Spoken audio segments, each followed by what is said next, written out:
Everything you need to know about products and services that can improve your life. This is Experts on Call on CL 650.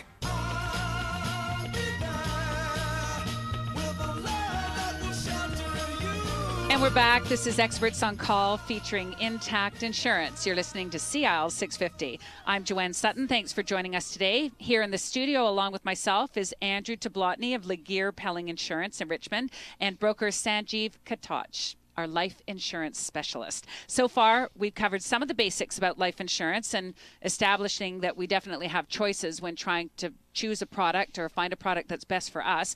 And hopefully, in our last conversation, we helped debunk some of the myths about insurance. Now, in this portion of the show, we're going to be talking about the very unique aspects of disability insurance versus critical illness insurance. So let's start with the definitions first. What actually is critical illness insurance? Well, Joanne, critical illness insurance is the insurance to cover medical conditions and diseases. So the critical illness will pay you a tax-free lump.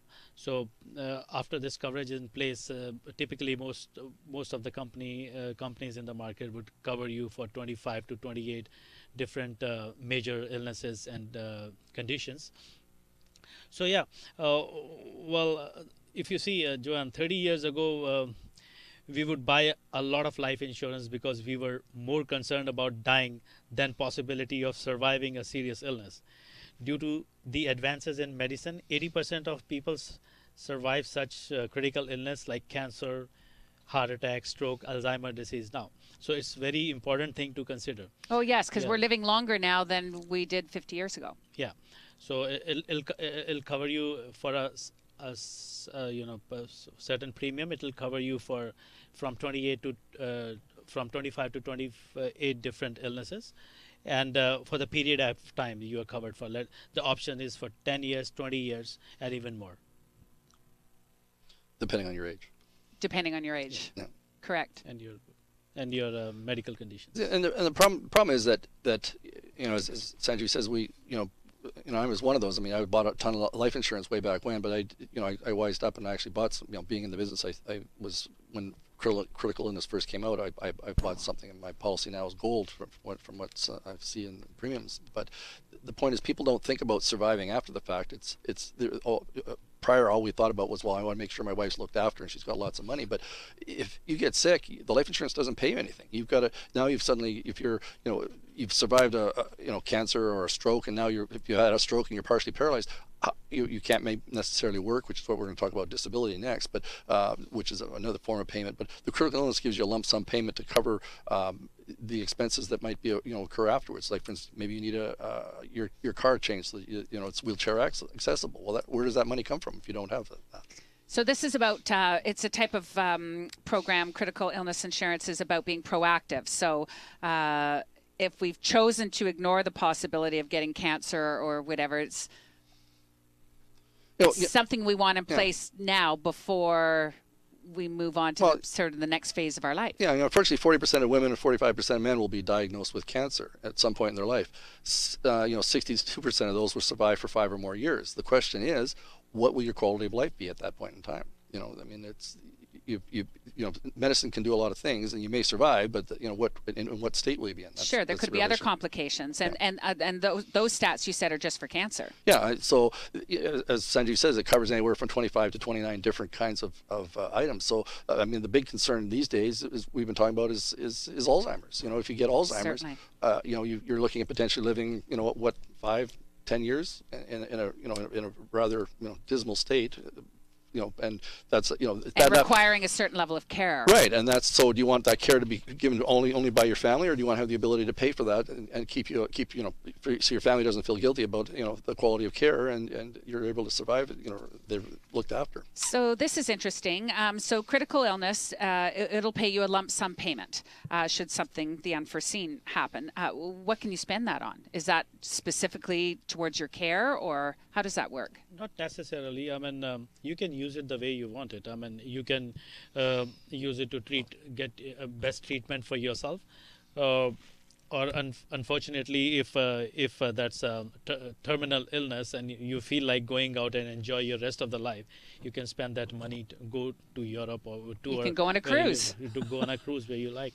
So yeah, that's a payment they'll give you, and you have a choice the way you want to spend it. Or or we say post disease care as well. So like, for instance, If you had to hire a nurse, or put a ramp on your house because you're now in a wheelchair. So, yeah, good point. Or hire nurses to look after you afterwards. So all the kinds of things. It's your money to use to make your life. How you wish. Yeah. Very interesting. I wasn't even aware of that.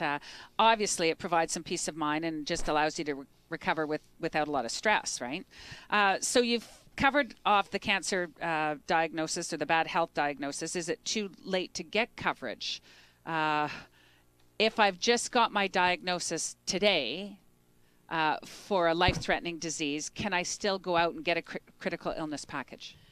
The diseases that they are covering should not be pre-existing. That's the number one rule.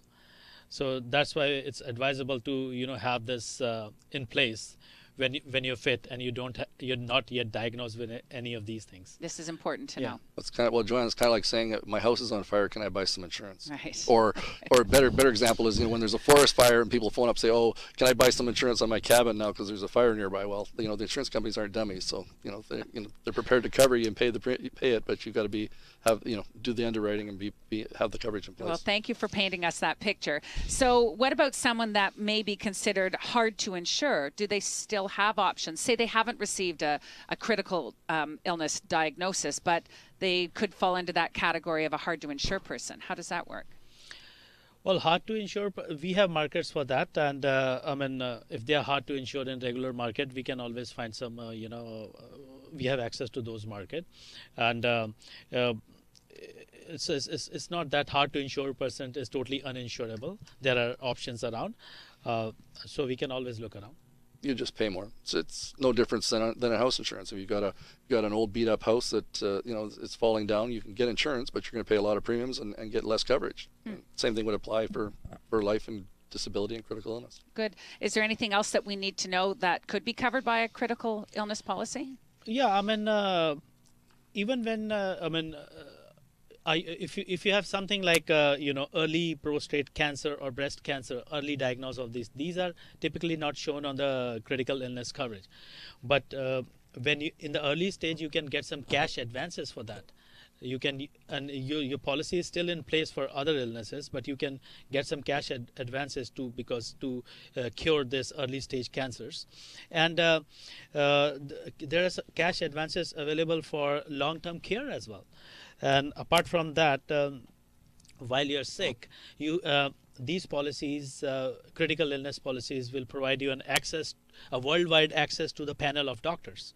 So if, let's say, you're diagnosed with something and best treatment is available in Germany, so these panel of doctor would send all your reports to doctor sitting in Germany, and he will advise your doctor what is best for you and which medicine should you buy. So these are the additional features that come with this policy. Even they're not paying you anything, but they are providing you these additional features. Excellent. Definitely something to talk to your broker about. Let's just, we can't ignore the policy for disability insurance and what that is and how it differs from critical illness coverage. So what is disability insurance? Well, disability insurance protects you typically against loss of income. So disability insurance can provide you with financial security by replacing a portion of your earning when an accident or illness causes you to become disabled or you may be unable to work. So this is how it works. Joanne, for instance, we always talking about the cancer statistics. As far as disability goes, 1 in 3 people on average will be disabled for up to 90 days once before they reach the age of 65. Really? Yeah. So and EI covers some of that, but if you're self-employed, you may not qualify for it. Or if it's your kids that work for you, they may not qualify for it. So disability for young and old alike. And again, it goes back to that point. If you're young, you should buy disability. Get some basic disability coverage in place because it's dirt cheap when you're younger. Wow. So there are huge differences between disability insurance and critical illness. Well, they're two different forms, right? One is apples and oranges. Right. Yeah. One is for accidents. I mean, the critical illness doesn't cover you if you get hit by a bus. They're covering you for a set description of coverages of specific perils that they're insuring you for. Whereas a disability, they don't care whether you get hit by a bus or you fall off the bridge or whatever. I mean, there is some exclusions on them depending on whether you're you're doing skydiving, things like that. Sometimes there's exclusions on that. But I mean, if your day-to-day living, if something unforeseen happens and you're disabled, they'll cover you. And I don't think you realize what your day-to-day expenses are until you're sitting in a position where you're not able to use your hand or your leg or continue working or just your household chores even. And the question is, how long does it last, right? I mean, as we say, some will be disabled, within up to 90 days, but there's people that are disabled for 2 and 3 and 5 years, so Sure. or longer. So it's something to think about. Sure. You're listening to Experts on Call on CL 650 featuring Intact Insurance. I'm Joanne Sutton. Joining us in the studio today, we have the insurance experts with us, Andrew Tablotny of Laguerre Pelling Insurance and broker Sanjeev Katoch. Laguerre Pelling Insurance is a family-operated, full-service general insurance agency that's been serving individuals, families, and businesses since 1984. They're in Richmond, and if you have any questions about today's show or insurance questions in general, please call them or visit the website laguerrepelling.com. We've got a lot more on this topic of insurance, specifically for the business owner. That's coming up next on Experts on Call on CL 650. This is Experts on Call on CL 650.